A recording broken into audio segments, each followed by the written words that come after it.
Hello financial fighters. तो एक और धमाकेदार वीडियो में आपका फिर से स्वागत है। आज हम देखने वाले हैं एचडीएफसी का रिजल्ट। एचडीएफसी का रिजल्ट सिर्फ एचडीएफसी का रिजल्ट नहीं होता, ये पूरे के पूरे हमारा जो निफ्टी है उसका रिजल्ट है, पूरे फाइनेंशियल सर्विसेज का रिजल्ट है। और मैं ऐसा क्यों कह रहा हूं वो मैं आपको डिटेल में बताऊंगा। और अगर आप एचडीएफसी में इन्वेस्टर हैं तो मेरा ये रिक्वेस्ट रहेगा, आप बने रहिए लॉन्ग टर्म के लिए, चाहे शेयर का प्राइस ऊपर जाए चाहे नीचे जाए। इट्स अ कंसिस्टेंट कंपाउंडर और आपको ये लगातार वेल्थ बना करके देता रहेगा। तो चलिए बिना देर के कंप्यूटर स्क्रीन पे चलते हैं और अब हम देखने वाले हैं सबसे बड़े बैंक का रिजल्ट, एचडीएफसी बैंक। अगर आपको पता नहीं है तो सबसे बड़ा बैंक जो है वो एचडीएफसी बैंक है। बहुत सारे लोग शेयर प्राइस देखते हैं और देखते हैं कोटक बैंक का जो शेयर प्राइस है वो ज़्यादा है तो उनको लगता है कि कोटक बैंक बहुत बड़ा है, बट एक्चुअली में वो 3x छोटा है लगभग एचडीएफसी बैंक। शेयर पे जाने से पहले मैं आपको कुछ वेटेज दिखाना चाहूँगा। निफ्टी में वेटेज क्या है फाइनेंस सेक्टर्स का, अगर आपको ये चीज़ पता है तो अब आपको मालूम पड़ेगा कि एचडीएफसी बैंक का रिजल्ट क्यों बहुत ज़्यादा ज़रूरी है। आप देख रहे हो फाइनेंशियल सर्विसेज का जो वेटेज है 35% है, उसमें से सबसे बड़ा एचडीएफसी बैंक है। तो एचडीएफसी के बैंक का जिस तरह का रिजल्ट आएगा सिमिलर इंपैक्ट बाकी बैंकों का भी आने का पूरा चांस है। सो अगर आज हम रिजल्ट यहाँ पे देख रहे हैं और अच्छा रिजल्ट आया तो बहुत हाई चांस है कि कल इसका शेयर ऊपर जा सकता है। ये कोई ऐसा गारंटीड स्कीम नहीं है, होने के बहुत ज़्यादा चांसेस है। सो आप देख रहे हो फाइनेंशियल सर्विसेज ये पूरा एक लीडर है और लीडर का रिजल्ट सबसे पहले है। अब बाकी लोगों का जो रिजल्ट है इसके हिसाब से एक तरीके से सेट हो जाएगा कि बाकी लोग किस तरीके से देखें। जैसे हमने आईटी सेक्टर में देखा था कि टीसीएस का जिस तरीके से रिजल्ट है बाकी कंपनियों का वैसे ही आने की पूरे के पूरे चांस है मार्केट लीडर का। तो ठीक है, तो चलिए बिना देर किए हुए चलते हैं एचडीएफसी बैंक के रिजल्ट्स पे। तो एचडीएफसी बैंक रिजल्ट स्क्रीनर, ठीक है। बाय द वे हमने आईटी सेगमेंट में देखा था तो हमने सिर्फ सेल्स का डेटा देखा था, हमने प्रॉफिट देखा था, बट यहाँ पे बैंक थोड़ा सा अलग है। यहाँ पे हमें थोड़ी अलग अलग चीज़ें देखनी पड़ती हैं। तो आप यहाँ पे देख सकते हो 8 लाख करोड़ का मार्केट कैप है, मतलब ये इन्फोसिस के बराबर ये कंपनी है, बैंकिंग में सबसे बड़ी कंपनी है। शेयर प्राइस का फिलहाल 1500 का चल रहा है, रिजर्व लगभग 2 लाख करोड़ के हैं, बहुत बड़ा है।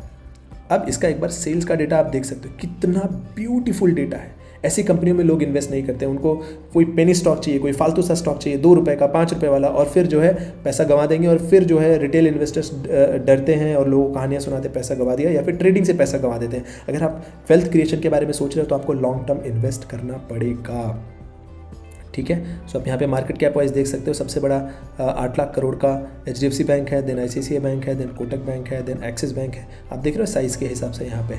सो हम लोग को रिजल्ट में इंटरेस्टेड है, ये रहा हमारा पीडीएफ। सो ये रहा दिसंबर 2021 स्क्रीनर की वेबसाइट पे और ये हमने क्लिक कर लिया, ठीक है। सो मैं भी आपके साथ ही देख रहा हूँ, प्लीज़ बियर विथ मी, थोड़ा अगर टाइम लग जाता है तो एचडीएफसी बैंक, ठीक है।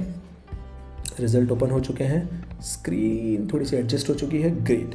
अब चलते हैं हम लोग। बाय द वे मैं एचडीएफसी में इन्वेस्टेड हूँ, मेरे पास ये शेयर है और मैं काफ़ी अच्छी क्वांटिटी में इसको होल्ड करता हूँ काफ़ी पुराने टाइम से, क्वार्टर ऑडिटेड, ठीक है, ग्रेट। सो यहाँ पे हम लोग थोड़ा जूम कर लेते हैं। अब यहाँ पे वही सेम फॉर्मेट में यहाँ पे आ गया है, 3 महीने के हिसाब से दिसंबर का डेटा, पिछले साल का, इस साल का दिसंबर का डेटा और पिछले क्वार्टर का डेटा भी यहाँ पे है। सो आप देख रहे हो ये सारे के सारे number by the way lakhs में है, तो मैं लैक्स करोड़ नहीं प्रोनाउंस करने वाला। आप सीधा यहाँ पे देख सकते हो, यहाँ पे 30 का पिछले क्वार्टर में, 30 से 32 ये इतना बड़ा हो चुका है और 31 से भी 32 हो चुका, मतलब क्वार्टर वाइज भी ग्रोथ है, ईयरली भी ग्रोथ है इस पर्टिकुलर कंपनी में, ठीक है। ये सारे कॉस्टिंग्स हैं। एक बार सीधा हम लोग एक्सपेंस पे आ जाते हैं, ठीक है। टोटल एक्सपेंडिचर आप देख रहे हो 22 था, 22 का सेम रहा, ऑलमोस्ट सेम रहा, थोड़ा बढ़ा था, और यहाँ पे ये 22 का 23 हो गया, ठीक है। तो ईयरली भी इसमें एक्सपेंस में ग्रोथ है, विच इज़ ठीक है, होना ही चाहिए, जाहिर सी बात है, एक्सपेंस बढ़ेगा ही। आप बिजनेस बढ़ाओगे तो एक्सपेंस तो बढ़ना ही बढ़ना है। प्रॉफिट देख लेते हैं, ठीक है। नेट प्रॉफिट यहाँ पे आपको दिख रहा है, नेट प्रॉफिट 87 था, वो पिछले क्वार्टर में 88 हुआ, और यहाँ पे देखिए सीधा 100 के पार हुआ। मतलब ये बहुत अमेजिंग जंप है, बहुत अमेजिंग जंप है, लगभग आई थिंक 18 से 19% से ज़्यादा की जंप है। लेकिन क्या हमें सिर्फ यही देखना होता है? नहीं, बैंकिंग में मैंने आपको बताया था ना, कुछ अलग चीज़ें भी देखने होता है। देखो जितने भी इन्होंने लोन बांटे हुए हैं उस लोन में से कितना इनको डर लग रहा है कि नहीं आएगा, ठीक है, वो एक बार हमें देखना बहुत ज़रूरी है। तो पहले आप देख रहे हो यहाँ पे ये जो इनका ग्रॉस एनपीए है, नेट एनपीए अगर आप देखोगे कितना है, ठीक है। यहाँ पे ये होता था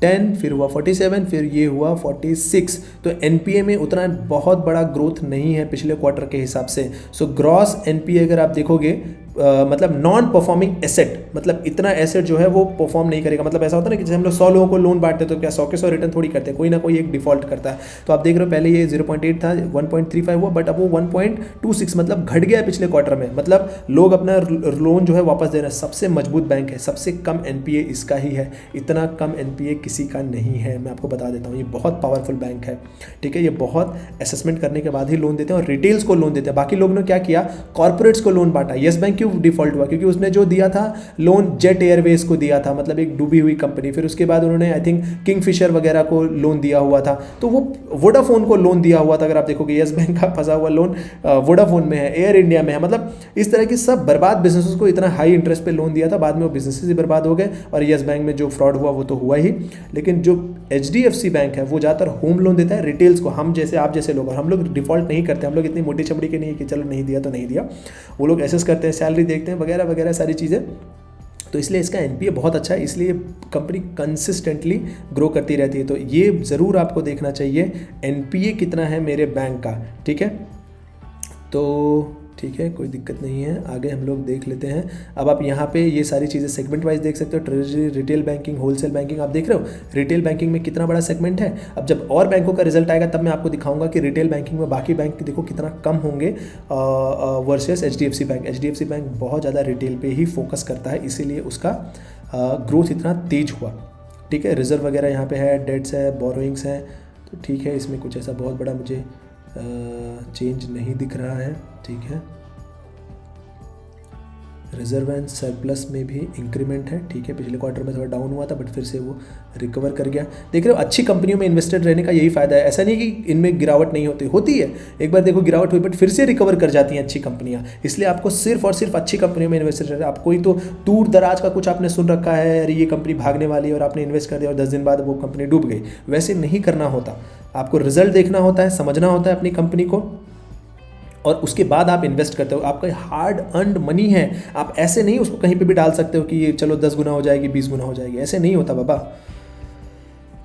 इस तरीके से हमने रिजल्ट को भी देख लिया, एनपीए भी देख लिया। तो ये बहुत ही मजबूत कंपनी है। मैं आपको बहुत मिनिमम दिखाने का प्रयास कर रहा हूँ, जानबूझ के मैं डिपॉजिट, बोरोइंग, ये सब चीज़ें मैं आपको नहीं बता रहा हूँ, नहीं तो कंफ्यूज हो गए और आप फिर अगली बार हिम्मत ही नहीं करोगे। मैं चाहता हूँ एटलीस्ट आप पहले इतना हिम्मत करो कि खोलो तो इसको, रिजल्ट को एक बार खोल के तो देखो, और उसके बाद आपको एटलीस्ट सेल्स का डेटा, बेसिक डेटा तो समझ में आएगा। और अगर रिजल्ट भी नहीं खोलना चाहते तो एटलीस्ट आप स्क्रीनर पे जाइए, यहाँ पे तो देख सकते हो कि मेरी कंपनी का मार्केट कैप क्या है। शेयर प्राइस से कुछ नहीं होता, मार्केट कैप पे आपको फोकस करना होता है, आपकी कंपनी कितनी बड़ी है, ठीक है। 1500 का इसका शेयर प्राइस चल रहा है। सेल्स का डेटा देखो कितना ब्यूटीफुल है यार, मतलब हर बार धनाधन ऐसे ग्रो करते हुए जा रहा है, ठीक है। शेयर प्राइस देखो आप, शेयर प्राइस अगर आप देखोगे आई थिंक सबसे बढ़िया जो, हाँ ये देखिए कितना ब्यूटीफुल है। ये मैं आपको गूगल पे दिखाता हूँ, ये ज़्यादा अच्छा दिखता है मुझे गूगल पे, HDFC बैंक शेयर प्राइस, ठीक है। आप देखिए कितना ब्यूटीफुली ग्रो कर रहा है। इवन हमने आईटी कंपनी में फ्लक्चुएशन देखा था, बट इसमें देखिए कोई फ्लक्चुएशन नहीं, कोई फ्लक्चुएशन नहीं। बट क्या ये गिरता नहीं? ये भी गिरता है। देखो 2007 के क्रैश में ये भी गिरा था, लगभग 40% गिर गया था, बट बाद में फिर से रिकवर कर गया। तो खराब कंपनी और अच्छी कंपनी में यही फर्क है, खराब कंपनियां गिरती है तो रिकवर नहीं करती, अच्छी कंपनियां फिर से रिकवर करती है, अच्छे लोग फिर से रिकवर करते हैं, अच्छे बिजनेस फिर से रिकवर करते हैं। इसलिए आपको सिर्फ और सिर्फ अच्छे बिजनेस में ही इन्वेस्ट करना है। देखिए क्या कोविड का फॉल इस पर नहीं आया? कोविड का फॉल सब पे आया, इस पर भी आया। कितना परसेंट गिरा ये? फिर से लगभग 40% के करीब गिरा, लेकिन फिर से देखिए रिकवर करके और फिर से इसने हाई बनाया। पहले का हाई था 1200, अब फिलहाल चल रहा है 1500। फिलहाल लास्ट एक साल से बैंकिंग इंडस्ट्री पे थोड़ा दबाव है, आप देख रहे हो बहुत ज़्यादा ग्रोथ नहीं आई है लास्ट एक साल से। उसका रीज़न क्या है कि बहुत सारे लोग डर गए कि ये कोविड की वजह से कहीं लोग अपना लोन लौटाएंगे नहीं तो इस कंपनी को दिक्कत हो सकती है क्या, इसकी वजह से ज़्यादा शेयर प्राइस भागा नहीं, बिजनेस भी उतने तेज लोगों को लगा कि नहीं भागेंगे, बट देखिए आप बिजनेस में सीधा सीधा इनके ग्रोथ हो रही है। अब ये टाइम आ गया है आई थिंक फिर से इनका हाई टच होगा ज़रूर इस शेयर का। तो अगर आप इन्वेस्टेड हो तो डेफिनेटली बने रहो। और प्लस मैं आपको दिखाता हूँ ये कंपनी कितनी तेज ग्रो करती है, ठीक है। अगर आप देखोगे यहाँ पे हम ये भी देख सकते हैं, ये लास्ट 10 साल का, जहाँ पे बैलेंस शीट नहीं हमें, हाँ प्रॉफिट एंड लॉस ईयरली। देखिए रेवेन्यू कितना था, 16,000 करोड़ का रेवेन्यू अब हो चुका है 1,28,000 करोड़ का रेवेन्यू, लगभग 8 से 9 गुना। प्रॉफिट 3,000 करोड़ का प्रॉफिट जो कि हो चुका है 31,000 करोड़ का प्रॉफिट, 10 गुना बढ़ चुका है। लास्ट 10 साल से कंपनी कितने से कंपाउंड कर रही, 20% से कंपाउंड कर। 20% कौन देता है आपको, कोई नहीं देता। और लास्ट 1 साल में जबकि इसमें कोई ग्रोथ आई नहीं है, और वो भी आ जाएगी। कोविड अभी जैसे ही जा रहा है इसमें बहुत तेज ग्रो आएगी। अगर हमारी इकोनॉमी को $5 ट्रिलियन इकोनॉमी बनना है तो ये बैंकिंग ही है जो सपोर्ट करेंगे, लोगों को लोन बांटेंगे, बिजनेस बनाएंगे, स्टार्टअप बनाएंगे, और फिर हमारी इकोनॉमी $5 ट्रिलियन पहुंचेगी। सो अगर आप इस पर्टिकुलर कंपनी में इन्वेस्टेड हो तो लंबे समय तक आप इन्वेस्टेड रहो, ज़रूर आपकी वेल्थ बनेगी। सो 20% का अगर हम CAGR पे देखें, मान के चलते हैं 10 साल पहले तो हमें अवेयरनेस रही होगी, तो 5 लाख रुपए अगर हम इन्वेस्ट करते हैं इस पर्टिकुलर बिजनेसेस में, तो आप देख सकते हो कि ये जो है 20% से CAGR करता, 5 लाख रुपया आज आपका 30 लाख रुपया हो चुका होता। 30 लाख रुपया हो सकता था, 6 गुना हो सकता था। और ये बहुत मजबूत, बहुत पावरफुल कंपनी। आप सोचो ना, आप कोई भी अननेसेसरी रिस्क नहीं ले रहे हो, कोई तो फालतू सा बैंक, कोई तो फालतू सा छोटा सा, आप कुछ भी नहीं कर रहे हो। आप एक पावरफुल बैंक में इन्वेस्ट कर रहे हो, HDFC जैसे बैंक में इन्वेस्ट कर रहे हो, जो कि इकोनॉमी की बैकबोन है, बैंकिंग सिस्टम। सो आप ऐसे ही अच्छे बिजनेसेस में इन्वेस्ट करोगे तो आप एक अच्छा पोर्टफोलियो बनाओगे, एक बढ़िया पोर्टफोलियो बनाओगे जो अगले 10 साल में आपके लिए करोड़ों रुपए की वेल्थ क्रिएट कर सकता है। और ये गोल्डन पीरियड है इंडिया में इन्वेस्ट करने का। कुछ समझ में आया होगा कि क्यों HDFC बैंक का रिजल्ट बहुत इंपॉर्टेंट है, क्योंकि जो हमारा निफ्टी 50 है उसमें 35% तो फाइनेंस है, और उसमें भी सबसे बड़ा HDFC बैंक है। आपने खुद ही देखा, सेकंड नंबर पे ICICI आता है, फिर कोटक, एक्सिस, और ये सारी बैंक्स हैं। सो आई होप आपको ये रिजल्ट एनालिसिस सही लगा होगा, समझ में भी आया होगा। कोई अगर आपका क्वेश्चन हो डेफिनेटली कमेंट बॉक्स में बताओ कि लोकेश मेरा ये क्वेश्चन है, मुझे ये चीज़ समझ में नहीं है, मैं आपको डेफिनेटली हेल्प करने के लिए ट्राई करूंगा। सो मिलते हैं नेक्स्ट वीडियो में, नेक्स्ट एनालिसिस में। तब तक इस चैनल के साथ बने रहिए, मैं हर बढ़िया रिजल्ट आपको सामने एनालिसिस करके बताऊंगा। अगर आप इस चैनल पर भी सब्सक्राइब करके रखोगे तो भी आप अपनी कंपनी के एटलीस्ट रिजल्ट को तो फॉर श्योर देख ही सकते हो। आई होप ये एनालिसिस आपको काम का लगा होगा, इससे आपको जरूर कुछ ना कुछ सीखने मिला होगा। प्लीज डू कमेंट एग्जैक्टली आपने क्या सीखा इस पर्टिकुलर वीडियो में, ताकि मुझे भी तो मालूम पड़े कि आपको कुछ सीखने मिल रहा है या नहीं मिल रहा है। सो मिलते हैं नेक्स्ट वीडियो में। Thank you so much.